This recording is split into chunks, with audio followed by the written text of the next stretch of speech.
Good morning, guys, and happy Wednesday. Now, all this week as pastors, we are focusing on the topic of apathy. Jason and Brooks have both hit on some great points from Revelation and from 2 Peter. So go back and watch those on our YouTube channel if you haven't already seen them.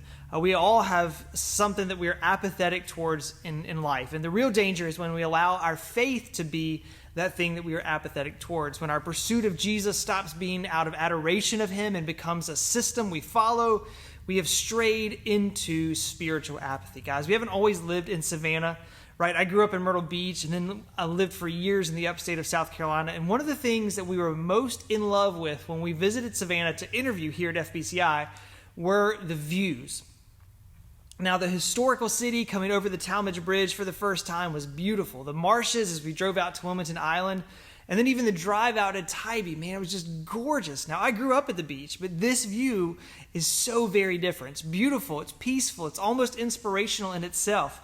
How many of us drove right past all those things today and didn't even notice? We were too consumed with the meeting that we were driving to or the crazy afternoon after picking up the kids from school and getting to all the practices.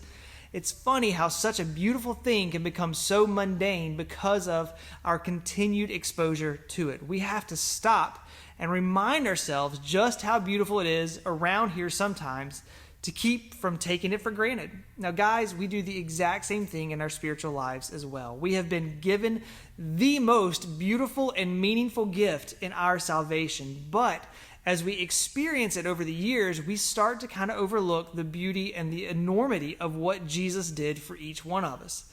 The same scripture that we have read 100 times over and we talk about all the time, it starts to sound less powerful. Not that scripture loses power, we just get kind of bored with it. The songs we sing in worship become a chorus we repeat with no real heart connection to the words or to the God that we're singing them to, and that is the danger of spiritual apathy. We allow our familiarity with our faith to lead us into apathy.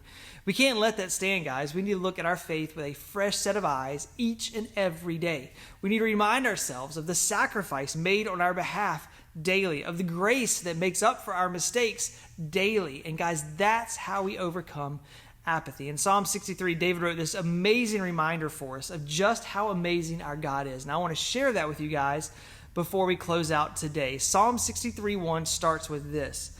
O God, you are my God. Earnestly I seek you. My soul thirsts for you. My flesh faints for you, as in a dry and weary land where there is no water. So I have looked upon you in the sanctuary, beholding your power and glory, because your steadfast love is better than my life. My lips will praise you, so I will bless you as long as I live. In your name I will lift up my hands.